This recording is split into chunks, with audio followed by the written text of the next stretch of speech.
2 officers are standing on my porch on a Tuesday morning, holding a felony complaint with my full legal name and middle initial. My mother filed it. She told them I stole my grandmother's emerald ring. My daughter Lily is at school. I am barefoot. My coffee has gone cold. I have not slept since the chairs at her 8th birthday party stayed empty. I am Myra Eaton, 32, single mother, software engineer. 3 days earlier, I opened Venmo and sent my own mother $1. The memo read, "Hope it's memorable." I pressed send in this same kitchen, looking at 23 handmade name cards still stacked on the counter. Cards a little girl wrote in marker for relatives who RSVP'd yes and never once turned a doorknob. What the officers do not know, and what my mother does not know, is that the ring belongs to me in writing, and the letter inside my safe is about to read itself aloud in a ballroom my company owns. Welcome back to Calm Drama Stories. This is the channel for women who stopped explaining and started filing.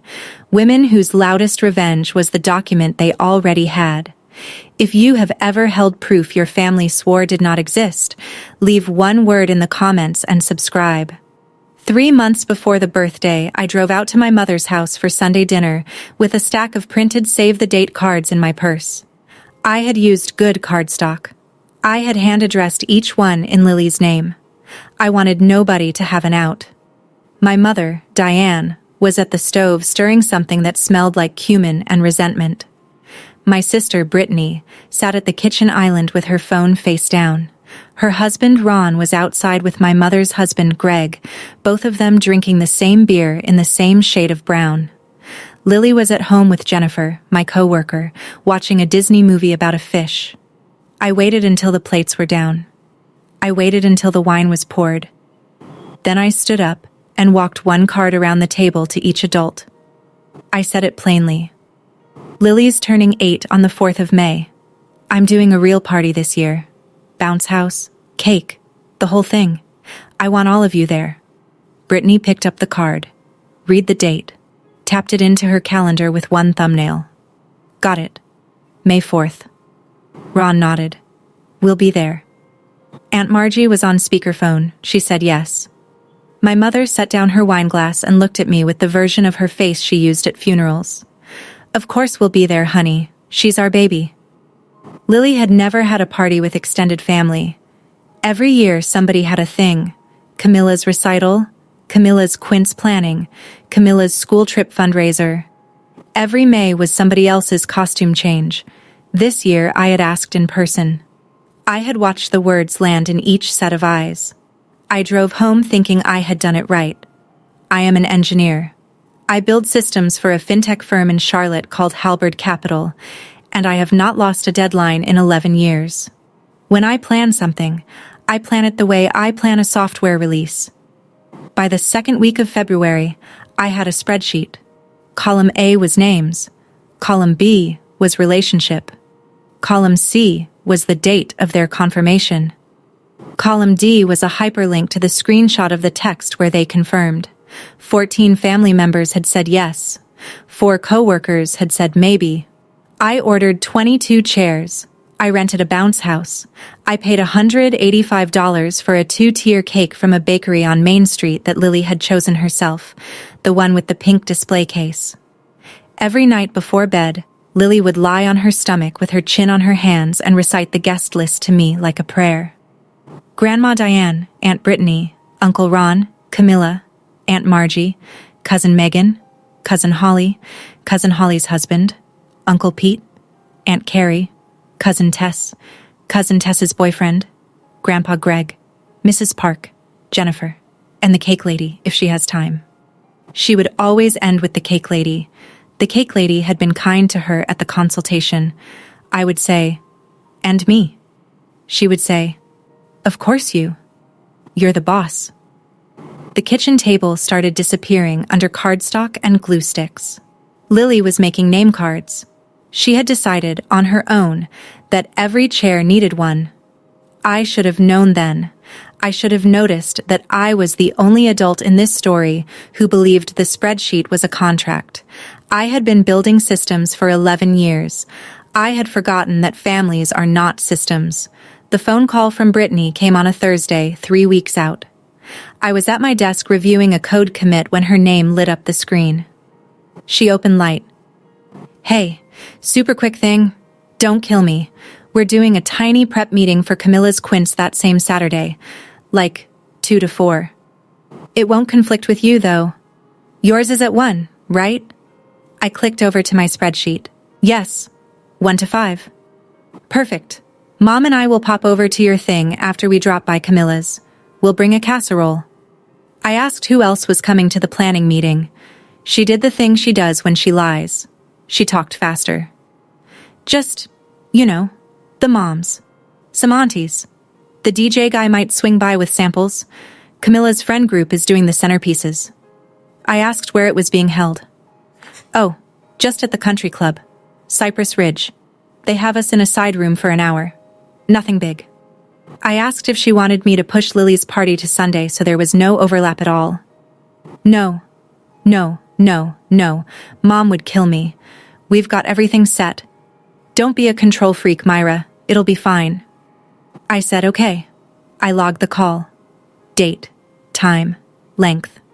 The quote about the side room. I had been logging calls for 8 months by then. I had not told her.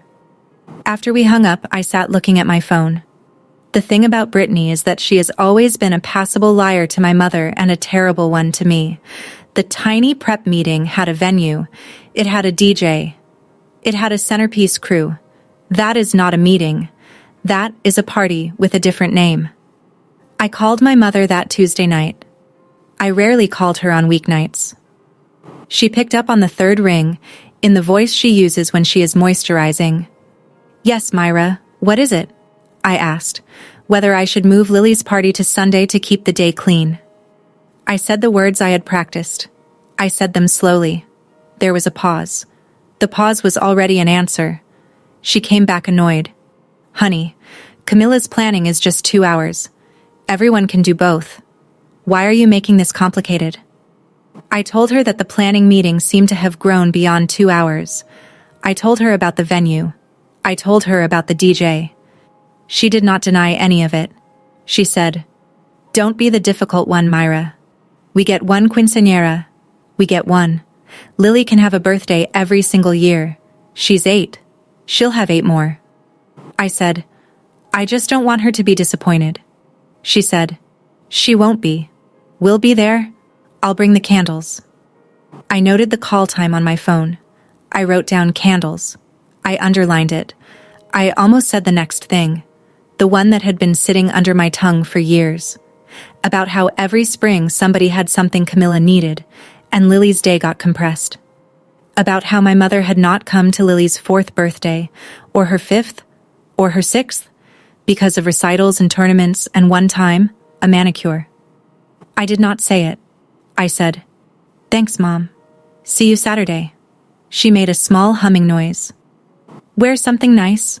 The casual stuff washes you out." She hung up first. She always did. May 4th was a Saturday. The morning came in cool and clean. The grass was still wet, and the compressor for the bounce house started up at 11 with a sound like a small airplane.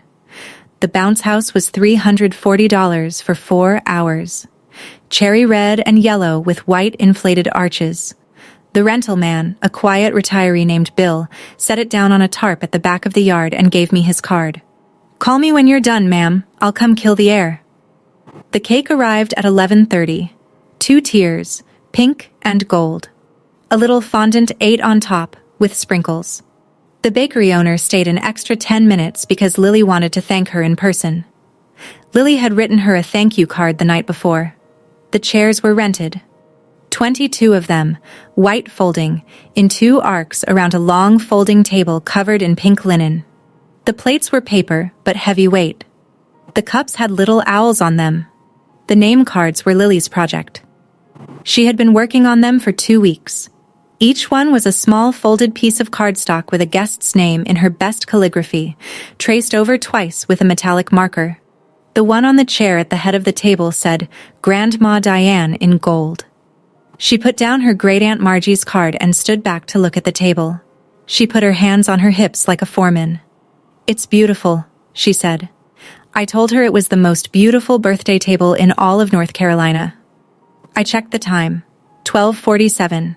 13 minutes until the start. The sound of the bounce house compressor hummed steady behind us. At 12:50, my phone buzzed.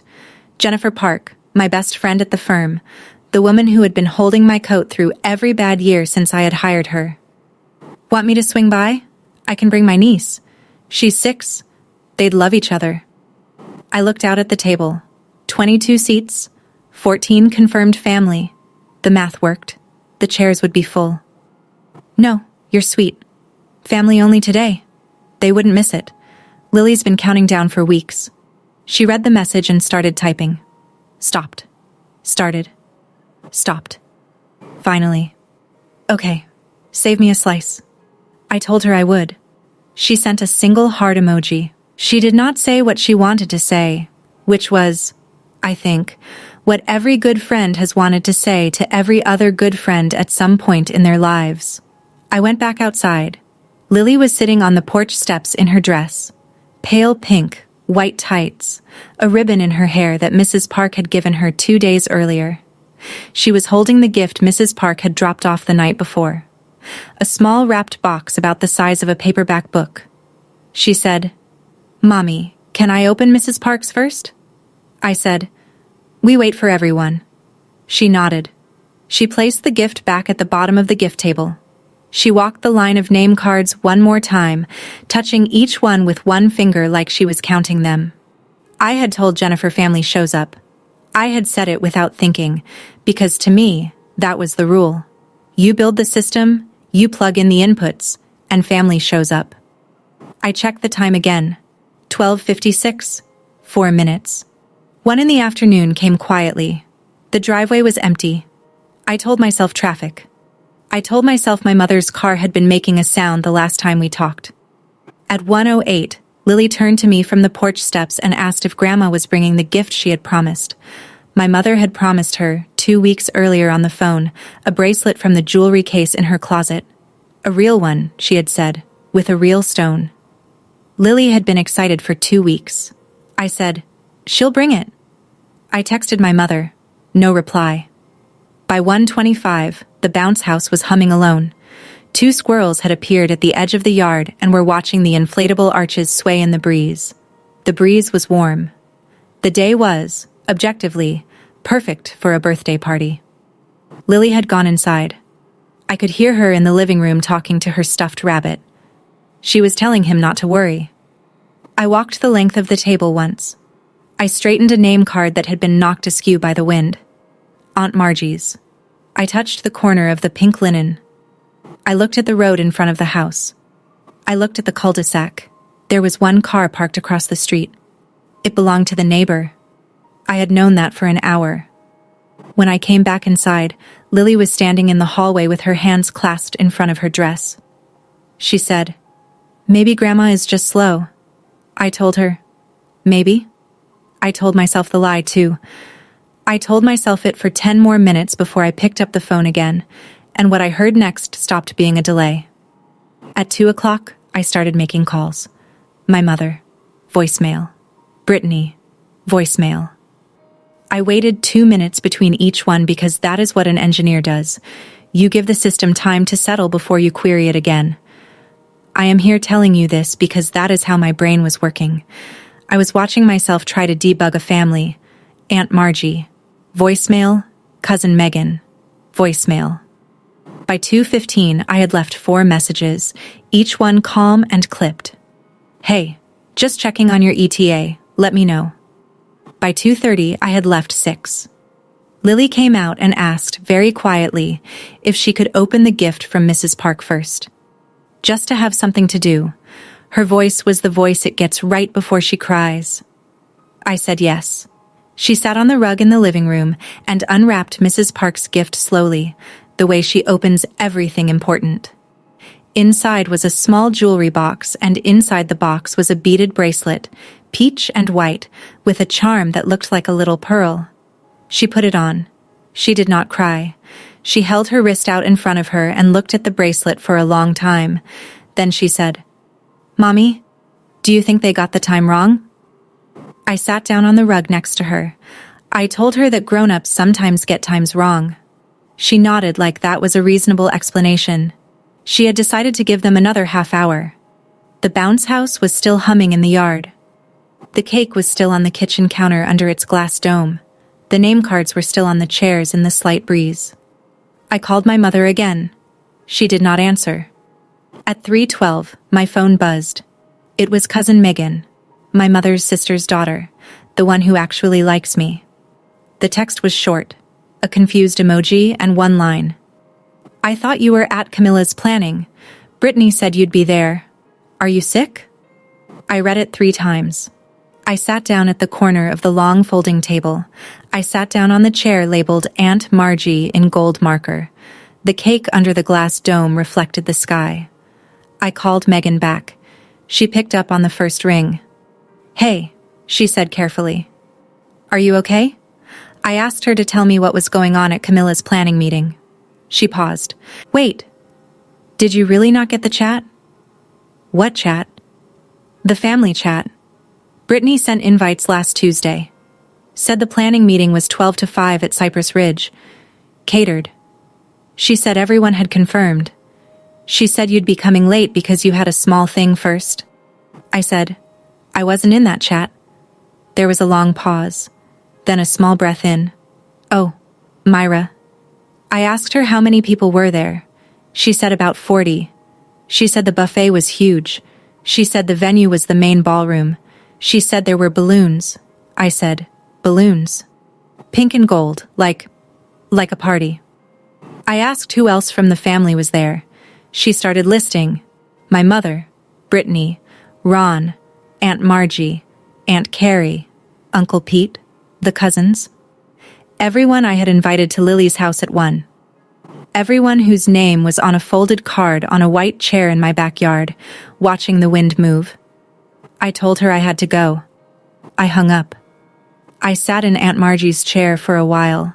I did not get up. It was not a conflict. It was a takeover. I sat in Aunt Margie's chair and let the engineering brain do what it does best. It assembled the picture from the parts. Brittany had built a parallel event. She had built it bigger. She had told the family I was attending. She had framed Lily's party as the small thing I was doing first and would arrive late from. She had moved my mother out of my orbit and into hers, taking the rest of the family with her. She had been planning it for at least a week, probably longer. The country club ballroom had to be booked. The catering had to be ordered. The DJ samples and the centerpiece crew that she had mentioned to me on the phone. Those were real things. She had told me they were a tiny prep meeting. She had used the word tiny. I understood, sitting in Aunt Margie's chair, that what she had moved was not just a calendar. She had moved a family. I understood, sitting there, that my mother had known. The thing I felt was not anger. I have felt anger before. Anger is loud and it has a center. This was quieter and it was every part of me at once. It was the feeling of standing at a railing and watching a building you built fall in. Lily came outside. She was wearing the bracelet Mrs. Park had given her.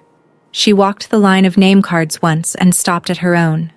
Hers was a little gold rectangle taped to her cake plate that said, "Birthday Girl," in Lily's careful printing. She looked at me. She said, "Can we do the cake without them?" I told her, "Yes, baby, let's do the cake." At 4:02, my mother called. I let it ring 3 times before I picked up. I did that for me, not for her. Her voice came through bright and breezy, the voice she used at PTA fundraisers. "Sweetheart, I'm so sorry I missed your call. We've been knee-deep in tulle and napkin colors. Did Lily have a fun day?" I stood up out of Aunt Margie's chair.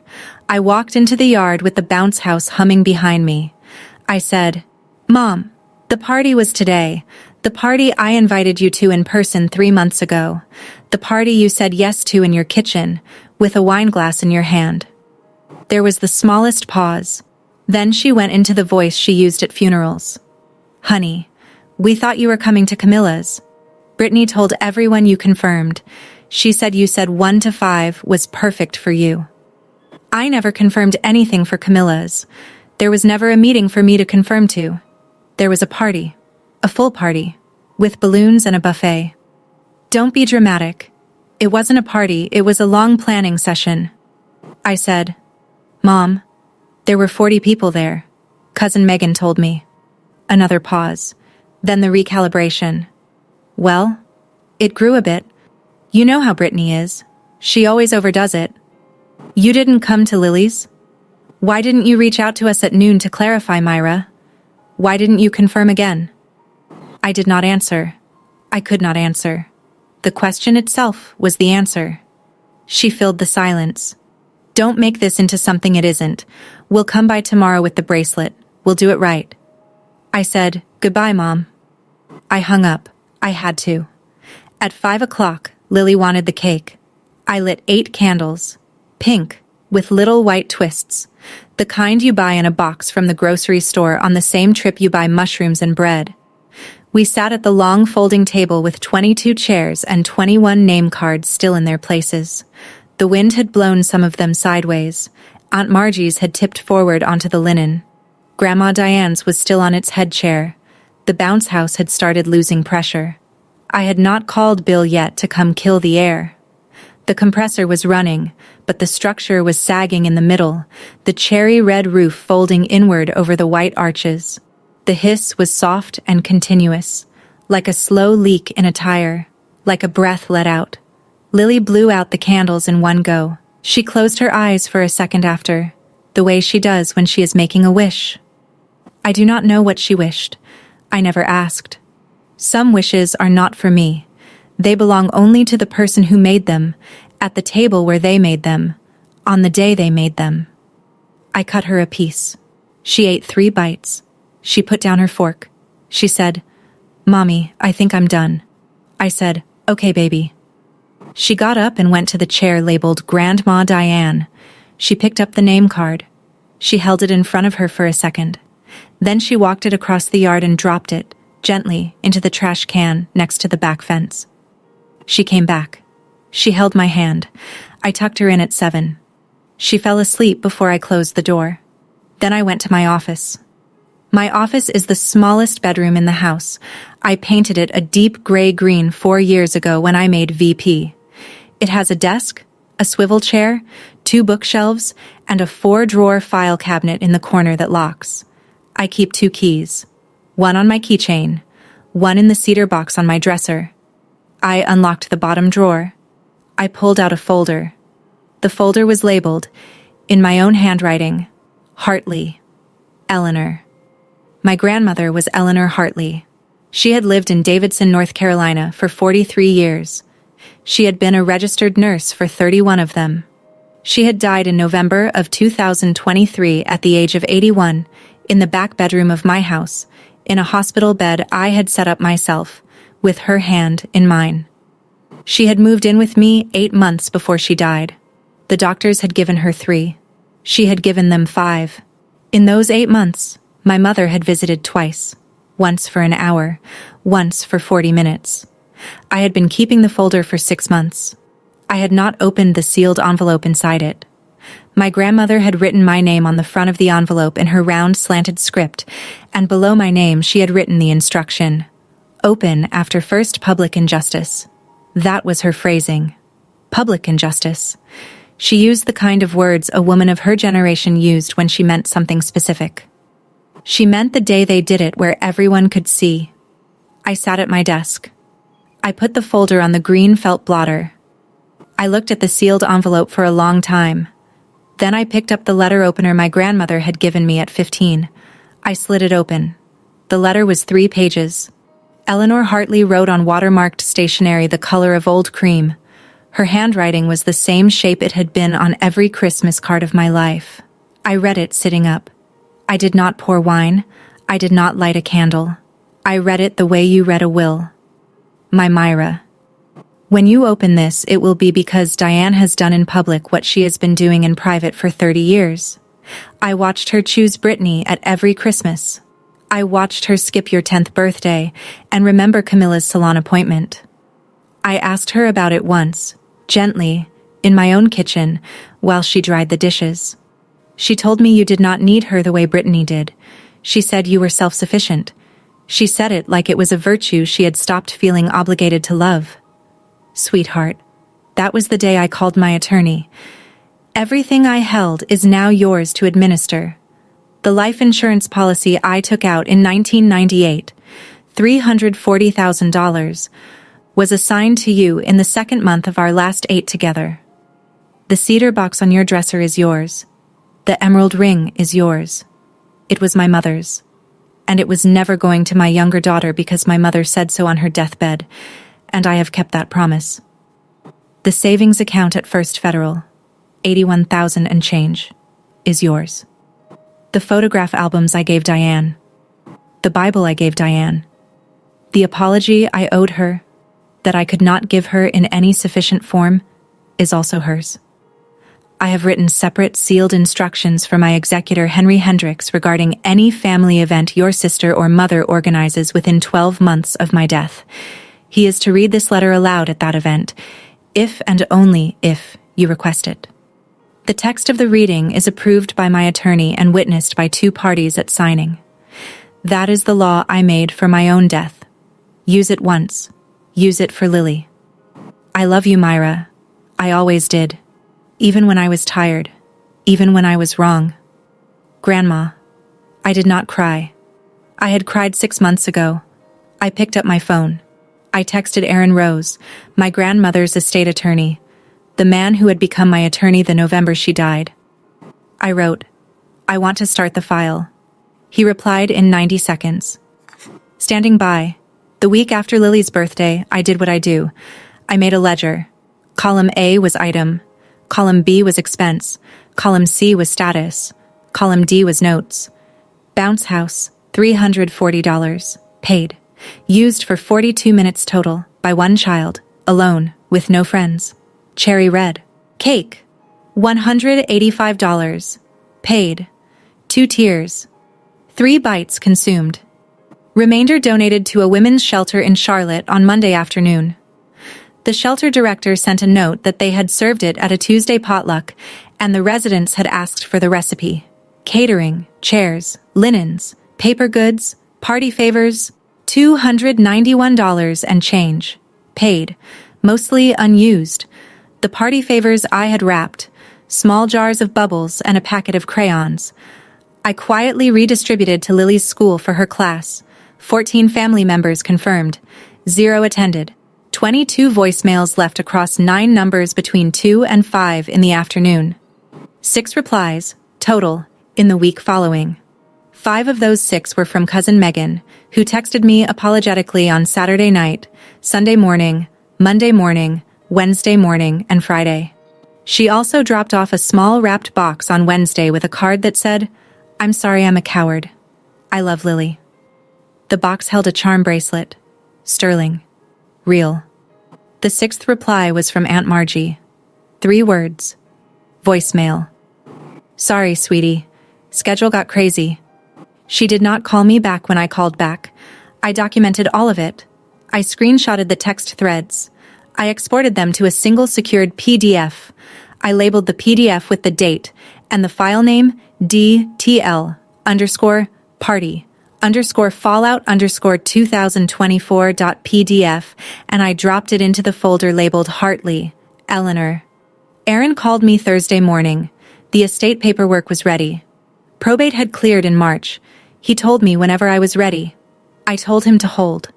I was waiting for the trigger. Lily asked me her question on Tuesday night. We were brushing her teeth. She was wearing the bracelet from Mrs. Park and the new one from cousin Megan. Her hair was wet from the bath. She spit out the toothpaste. She looked at me in the mirror. She said, Mommy, did I do something wrong?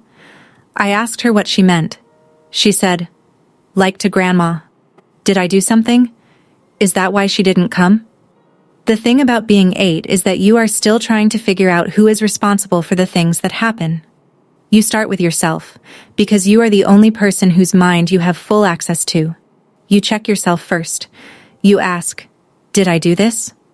You ask, was it me?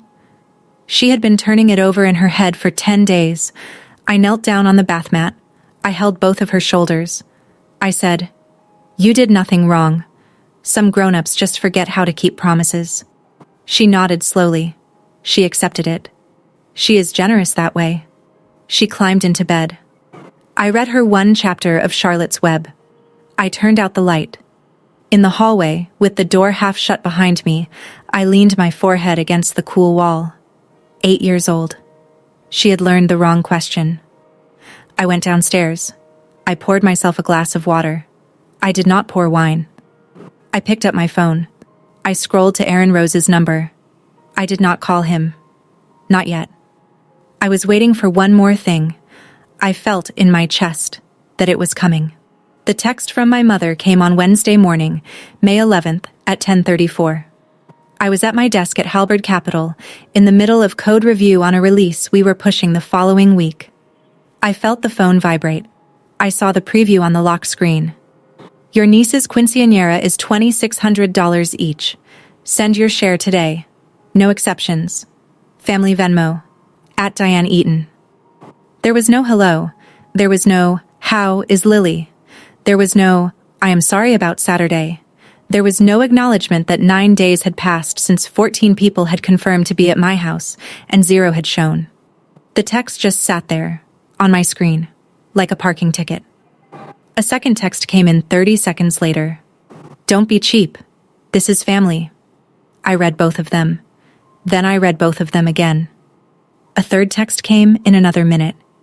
"You will not embarrass me by making us cover your share. Ron's family is watching." I sat at my desk. The cursor blinked in my code editor. The room was quiet. Jennifer was 3 desks down with her headphones on. Through the floor-to-ceiling window behind her, the Charlotte skyline cut a clean line against the sky. The thing my mother had not understood, the thing she had never bothered to learn in 32 years, was that the engineer in me would not be moved by escalation. Escalation to me is data. The more she sent, the more I had. I opened the screenshot app on my phone. I screenshotted each one. I airdropped them to my desktop. I labeled the folder demand _2024_05_11. Then I opened Venmo. I searched Venmo for @Diane Eaton. Her account came up. Profile picture was a stock photo of a sunset over a beach she had never been to. I tapped the amount field. I typed $1. I tapped the memo field. I typed, "Hope it's memorable." I held my thumb over the send button for about 2 seconds. Maybe 3. I am not going to dress it up. Then I sent it. The notification flashed. 10:36 in the morning. Sent. $1 to Diane Eaton. Note. Hope it's memorable. It was the cheapest thing I had ever bought, and the most I had ever paid for it. I screenshotted the confirmation. I airdropped it. I dropped it into the folder labeled demand _2024_05_11. I closed the app. I went back to my code review. My pulse did not change. I had thought it would. I had thought there would be a feeling. The kind of feeling people describe in books, where the moment of decision is heavy and full of meaning. There was not. There was only the soft click of the keys under my fingers and the cursor blinking and the sound of Jennifer laughing at something on her screen and the gentle thrum of the building's HVAC. It felt like sending an email. It felt like the calmest moment of my year.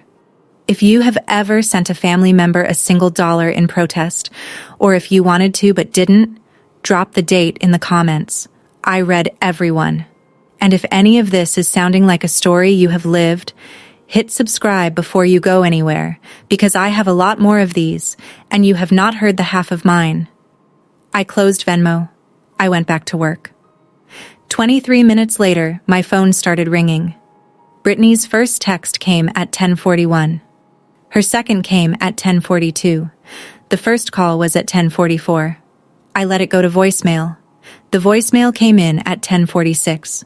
The transcript on my screen, in pale blue letters, read, "How dare you embarrass us in the family chat? Mom is in tears. I am shaking. Do you know what this looks like to Ron's family? We have RSVPs. We have a venue. We have a ceremony in 3 weeks. Call me back. Call me back, Myra. I did not call her back. Between 10:44 and 11:06, she called 14 times. The screen lit up over and over with her contact photo, a picture from her wedding she had set herself. 14 attempts in 22 minutes. She called from her office. She called from her cell. She called from Ron's cell. She called from a number I did not have. My mother's voicemail came in at 11:09.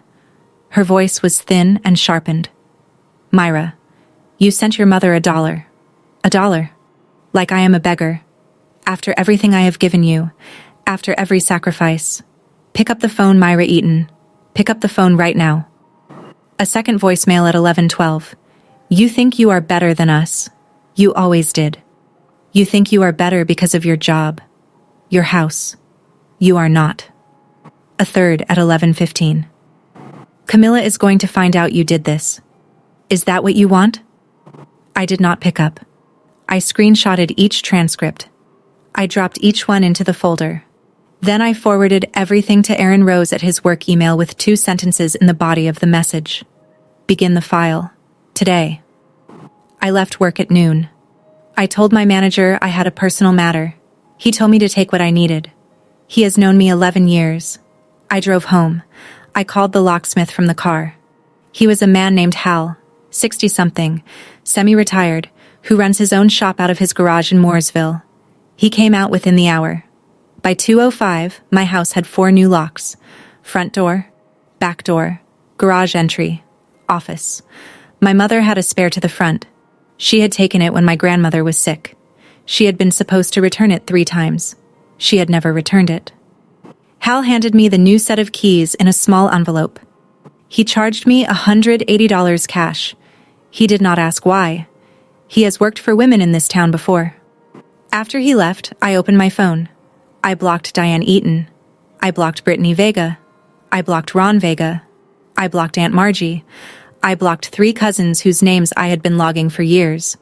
I left cousin Megan unblocked. Then I drafted 1 email through Aaron Rose's office. I did not send it from my account. He sent it from his. To Diane Eaton, Brittany Vega. Subject: communication going forward.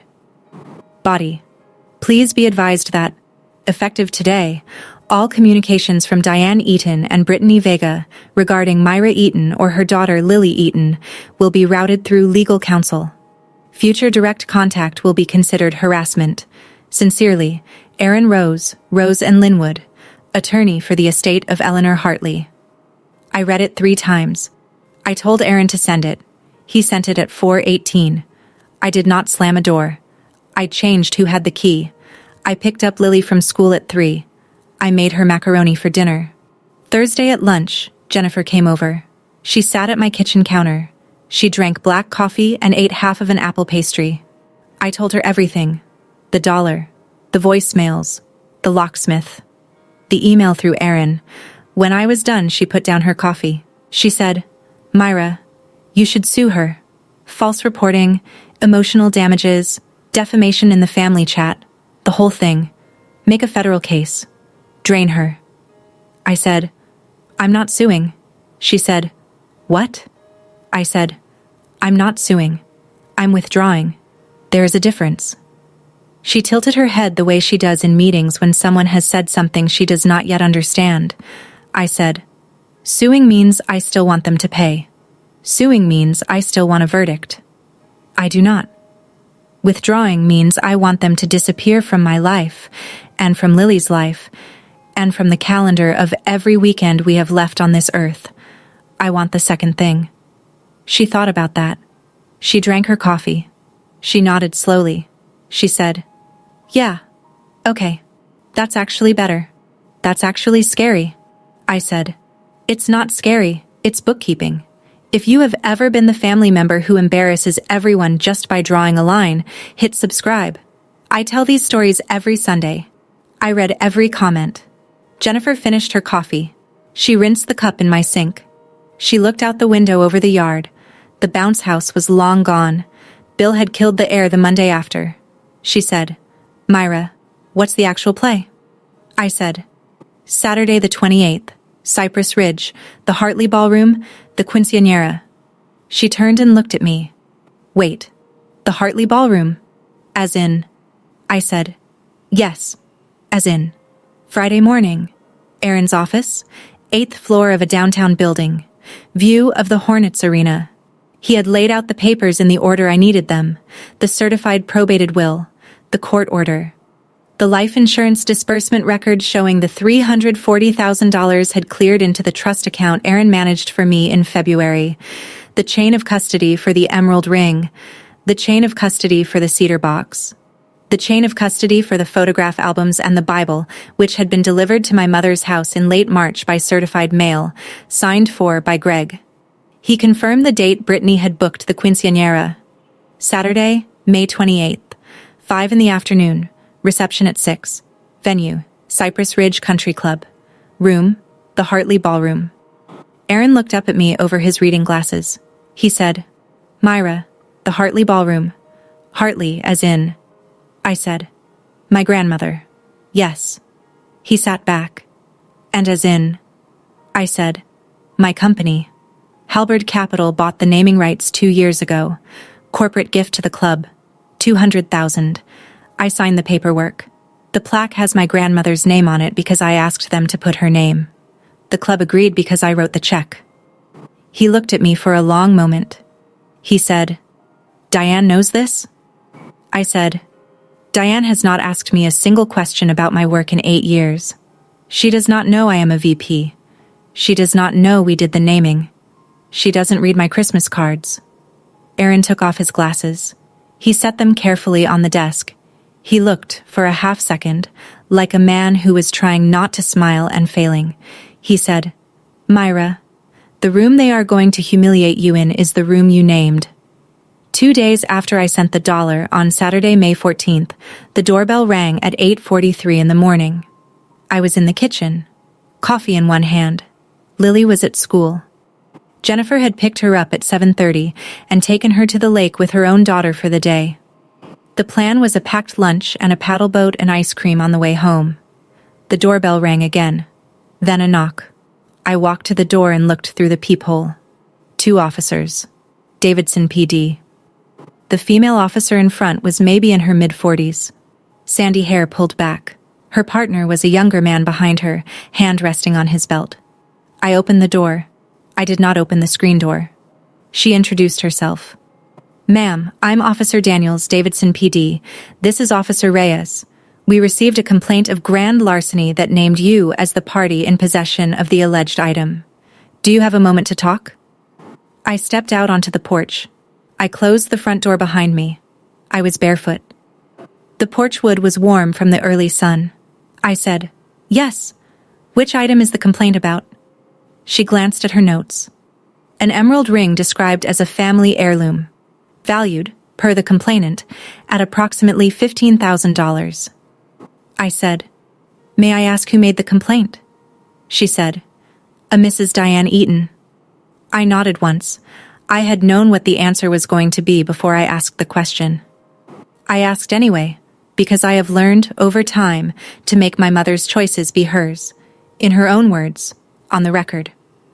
I said, Officer, I will need to step inside to get a document. May I? She said, Yes, ma'am.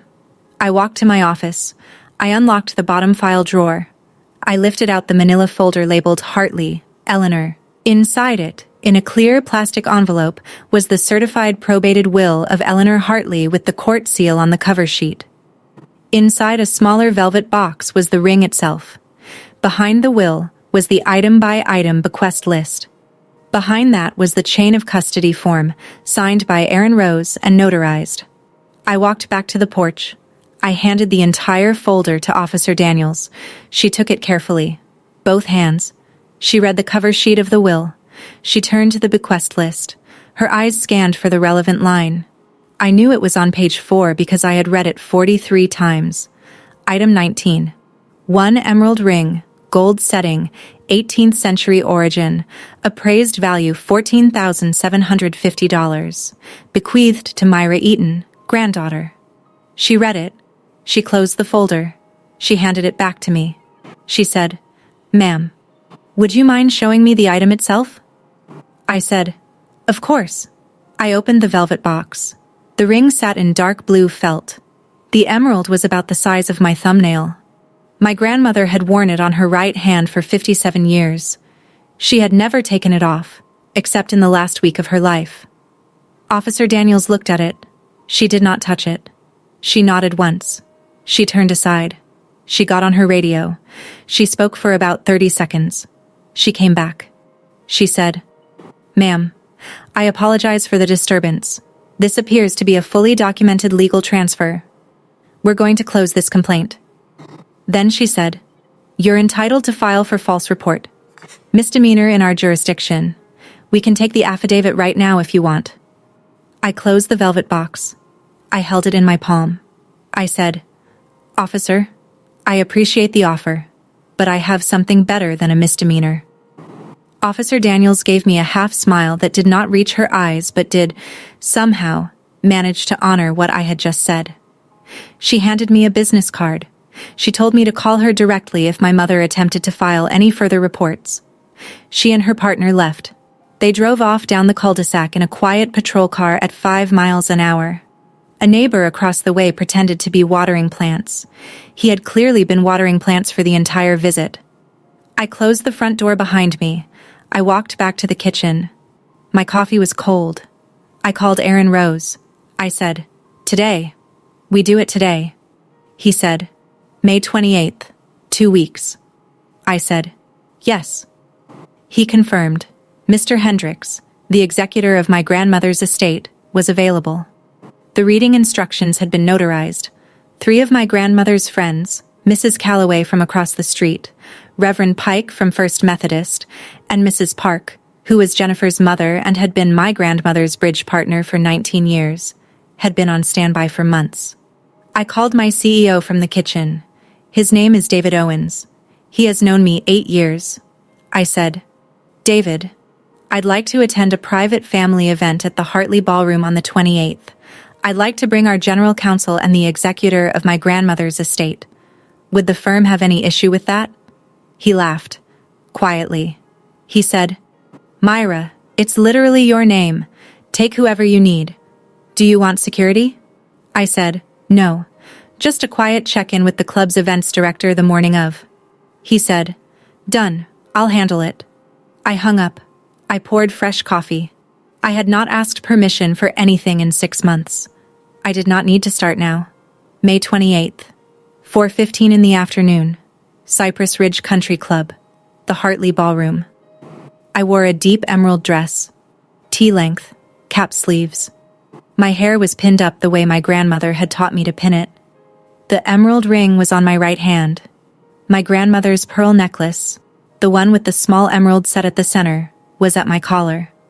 I parked under the magnolia tree at the side of the lot. Aaron was already there. He stepped out of his sedan in a navy suit.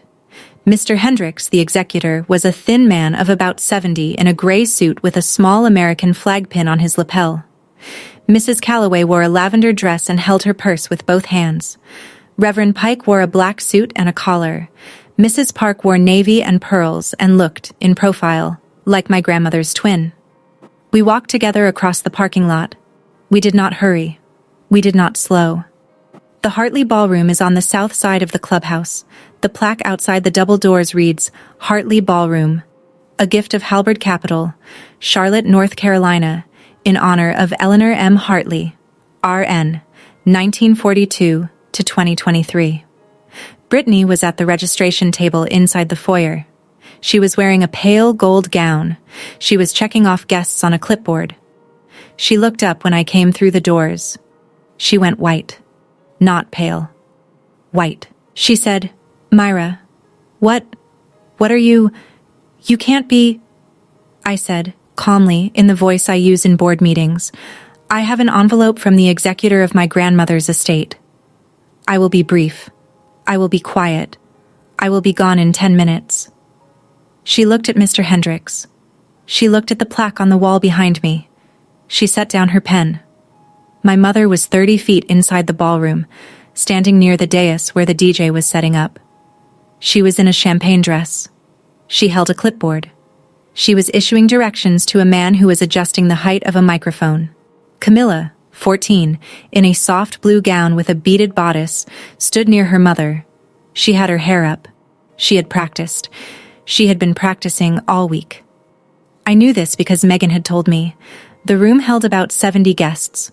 Round tables of 8, white linens, pink and gold centerpieces. The catering staff was setting out salad plates. My mother turned. She saw me. She saw the emerald necklace at my collar. She saw the ring on my hand. She saw the 5 people behind me in suits and a clerical collar. She set down her clipboard. She walked toward me. She was a woman in good shoes who had been a small, powerful presence in our kitchen for 32 years, and she was, in that moment, the smallest she had ever looked. She came up close. She lowered her voice to a hiss. She said, "You are not welcome here. This is family. You leave right now. You leave right now, or I am calling security." I kept my voice low. I kept my voice level. I had practiced too. I said, "Mom, I am here on Grandma's instruction. There is an envelope. The executor reads it, or I read it. You decide which." Her eyes flickered to Mr. Hendricks, to Aaron, to Mrs. Calloway. She knew Mrs. Calloway. Mrs. Calloway had brought her a casserole the week my grandmother died. The room had gone quiet. The catering staff had stopped moving. The DJ had set down his microphone. Camilla was watching from the dais. She had not moved. Mr. Hendricks stepped forward. He was unhurried.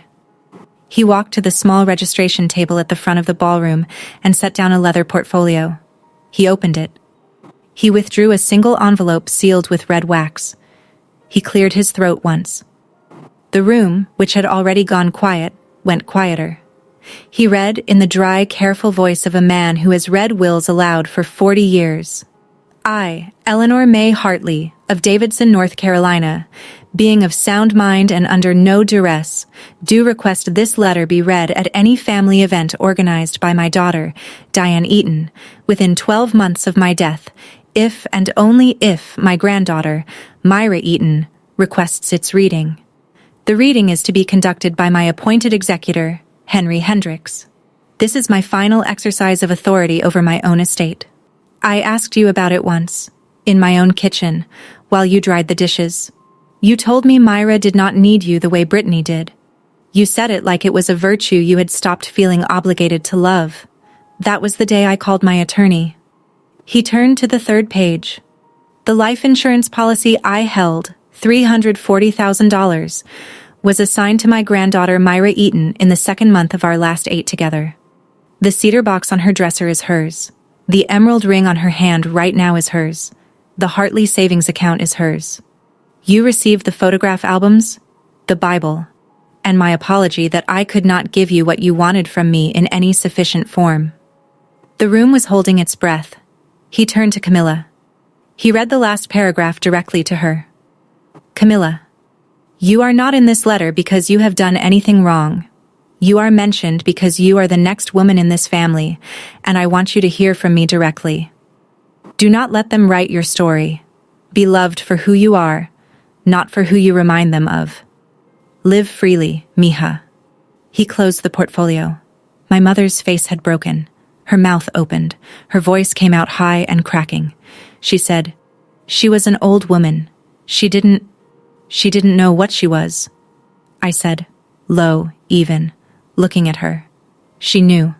She just didn't tell you. My mother's voice rose. She said, You couldn't wait. You ruined her party. Look at her. She is crying."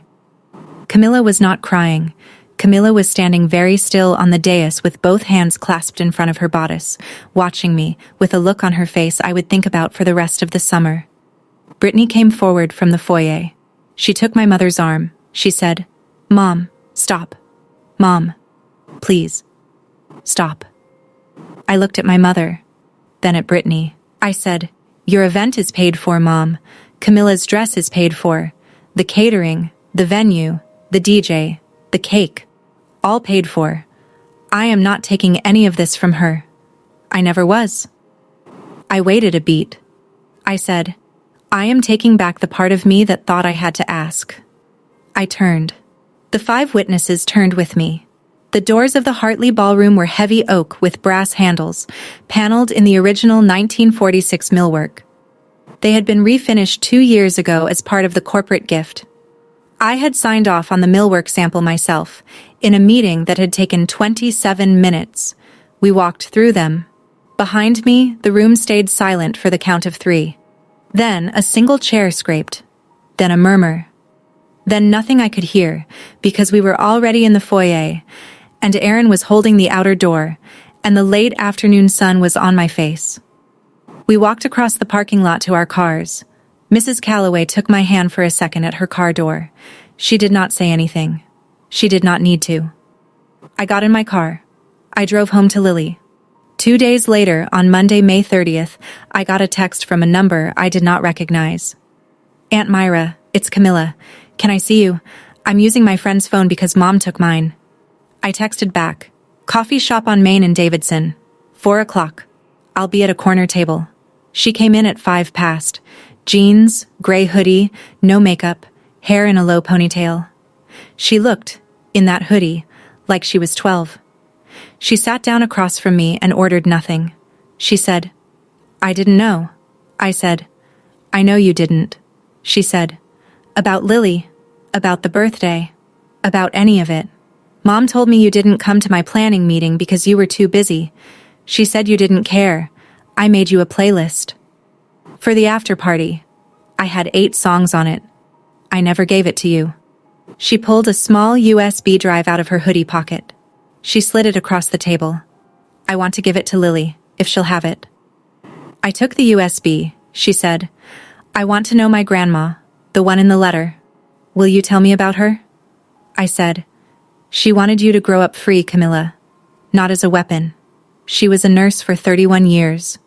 She raised your mother and mine in a house she built by hand with my grandfather. She made the best cornbread in the state of North Carolina. She would have loved you. She did love you. She just couldn't get to you through them. Camilla's eyes were wet, but she did not let them spill. She said, will I see you again? I said, if you call me. Yes. You can call me from any phone. Use any phone. She nodded. She stood. She left. I sat with my coffee. I held the USB drive in my palm. 1 month later, on the last Sunday in June, Lily turned 8 and 1 month. We did not have a big party. We had a small one. Jennifer and her daughter, Mrs. Park, the cake lady from the bakery, and 3 of Lily's classmates from school with their mothers. I sold the bounce house. Not really. I sold the rental contract. Bill had been kind enough to let me transfer the deposit to my neighbor's son's birthday in July. $40. He delivered the cherry red bounce house himself, with a small wave to Lily over the back fence. Lily kept one name card. Hers. The one that said birthday girl in her careful printing. She kept it in the top drawer of her bedside table. I kept the cedar box on my dresser. Inside it, on a small square of white linen, is the emerald ring. Next to the ring is a folded piece of cardstock that says Grandma Diane in gold marker, with my mother's name spelled the way Lily had practiced for 2 weeks. I took it out of the trash can the night of the party, when Lily was asleep, and I cleaned the corners with my thumb. She has not asked about Grandma Diane in 7 months. She does not ask the wrong question anymore. What I learned from those empty chairs was this. Family is not the people who share your last name. Family is the contract you sign with the witnesses who show up. In writing, in good faith, on the day you said you needed them. That's my story. $1, 1 letter, 1 door I never opened again. If this story reminded you to write something down before they tell you it never happened, take that as a sign. Thank you for being here. Drop a comment, hit subscribe, and I'll see you in the next one.